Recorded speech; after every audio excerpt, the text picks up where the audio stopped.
Hello everyone! I have in my hands a contract from a developer, and as a real estate professional, but especially as an investor and lawyer, I do not recommend to be signed for a buyer or an investor. If you are thinking about buying or investing, it's crucial to know that some contracts can be risky. I invite you to stay tuned and discover the key points you need to consider before making a decision. Your investments deserve protection. And don't forget to subscribe to my channel and give this video a like for more helpful content. Thank you for being here.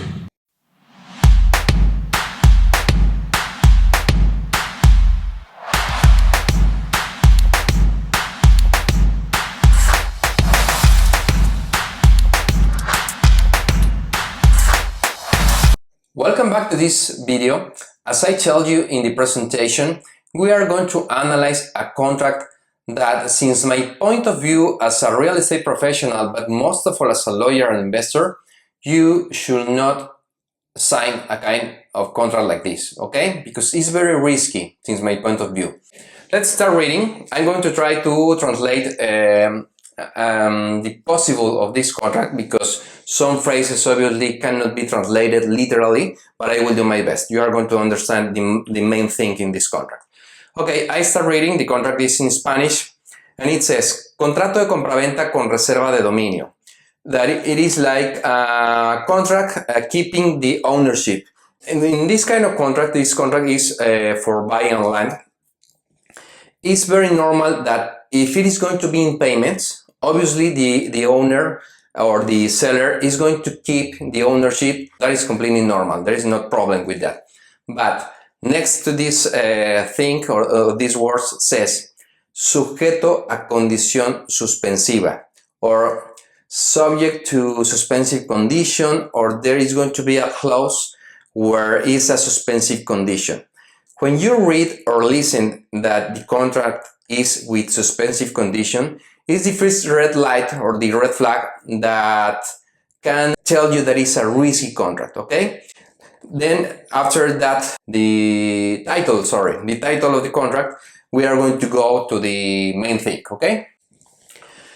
In the subsection D of this contract, of the statements of the seller, says que se encuentra en posibilidad de celebrar el presente contrato de compra-venta con reserva de dominio sujeto a condición suspensiva. It says that the seller is making a statement that he has the possibility or the personality to celebrate this contract with the suspensive condition, okay? And after says, sobre el bien inmueble del desarrollo inmobiliario tal, identificado con el lote tal, con superficie aproximada de. It says that this contract is about a land of the develop that they are making. But after that, it says, be careful with this, with an approximate surface area. Why? Why approximate surface area? I mean, when you are buying land, you have the budget or the money to buy some square meters, because in Mexico it's square meters that you are going to buy in a land. And obviously you should know how many square meters are going to have your land, okay? Why does it say that it's an approximate surface? Let's read the suspensive condition.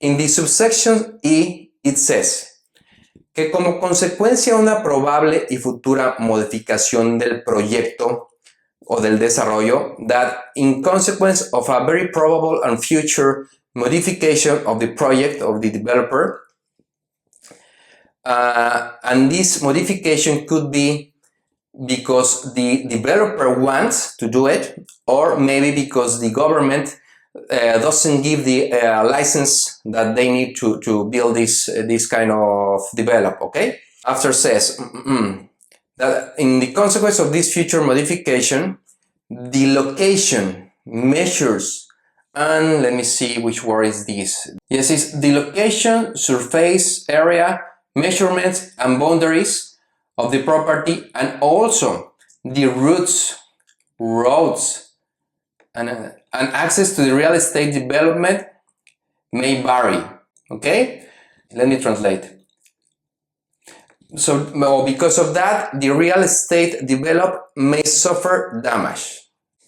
Then what is this about? Yes, Let's do an example that you are maybe buying 300 square meters and you are signed that you are agreed that maybe in the future, because the developer wants, or maybe because the government says that the developer should have some modifications, maybe you are not going to have the 300 square meters. For example, maybe they can tell you, oh, unfortunately, because the government told me that, or because I want as a developer, you are going to have not 300 square meters. Now you are going to have the half, just 150 square meters. And you are signing that you are agreed with this. Or maybe putting another example, how the routes or the access to the develop can be modified. Maybe you are buying your land in front of the pool or the swimming pool, or in front of the pet park, or in front of the main house, or I don't know, or maybe very near of the entrance of the developer. And because the developer wants, or the government says that they cannot do that, maybe they can tell you, unfortunately, the land that you're going to buy, it's not possible to buy it anymore. Yes? Now your land is going to be at the end of the develop. Are you going to be agreed with that? Because you are signing that you are agreed with that. Okay? Or, for example, maybe by this license that the government should give, they tell them, okay, developer, you cannot do this. You should make a way in front of this land, and it's your land. And because of that, you are not going to have 300 square meters. You are going to have just 200 or 250 square meters. And what happened with the other 50? Yes? And again, you are signing that you are agreed with this. Okay? Let's continue. In the main part of the contract, after the buyer statements, starts you as an investor or a buyer leaving or putting in this contract your statement. And in the subsection letter B, it says que conoce plenamente el desarrollo inmobiliario, that you know completely the develop, and let me see, the location of the real estate that you are buying, and also let me try to translate, please. Okay, it should be like that you fully know the real estate development and the location of the property you are acquiring or you are buying, as well as the that you are acquiring is in Breña. It says that you are buying the land in Breña. Breña means that you saw the land with many trees, with many plants, and you cannot see really the land, okay? Then how you are signing that you are agreed with this. You don't know if in the land is a hole or a mountain that you have to broke after to build a house or something in there, and you are buying that you are agreed with this. You are buying almost blind, something like that, no? Almost blind. Okay. Let me see what else.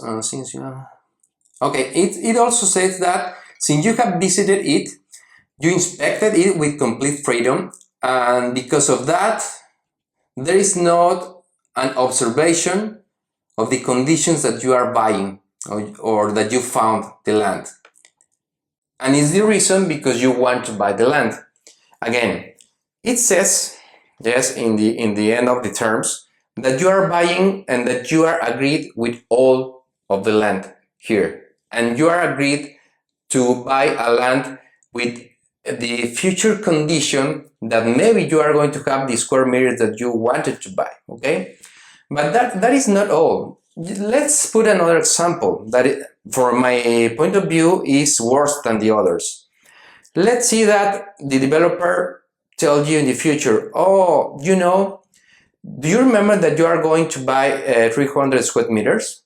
But now you have to buy 600 square meters or 500, I don't know, more square meters that you wanted. And after, a clause or a statement here says, pay attention with this, please. Que sabe que la superficie, medidas y colindancias pueden variar con la consecuente modificación del precio. Y luego dice que cuenta con la capacidad económica y financiera para cumplir cabalmente las obligaciones establecidas a su cargo en este contrato. It says, let me try to translate. That you have the economic and financial capacity to fully comply to fully comply with the obligation established in your charge in this contract. Yes. It says, in other words, that you are agreed, signing this contract, that in the future you are going to have more square meters, that you have financially and economically freedom, or that you have the money to buy this quantity of square meters more, or the excess of the square meters. Are you going to have the money to do that? Can you see the main thing here, or the main point in this contract? Yes, it's very risky for you. It's my point of view, as I tell you at the beginning of the video, as a real estate professional, but most of all as an investor or a lawyer, it's not a good contract for you as a buyer or as an investor, okay? Then, it's very important that before sign any kind of contract here in Mexico or wherever, yes, in the United States, in Canada, or wherever, in England, in any place, in any country, you should go to have the advice of a real estate lawyer, not just a lawyer, a real estate lawyer to have a good advice, okay?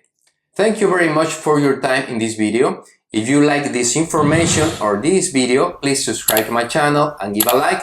And I want to give you the thanks to, through my personal brand, Dario Flores, and also to the brand for the people that speak English like you, Land and Bricks Real Estate. See you the next time.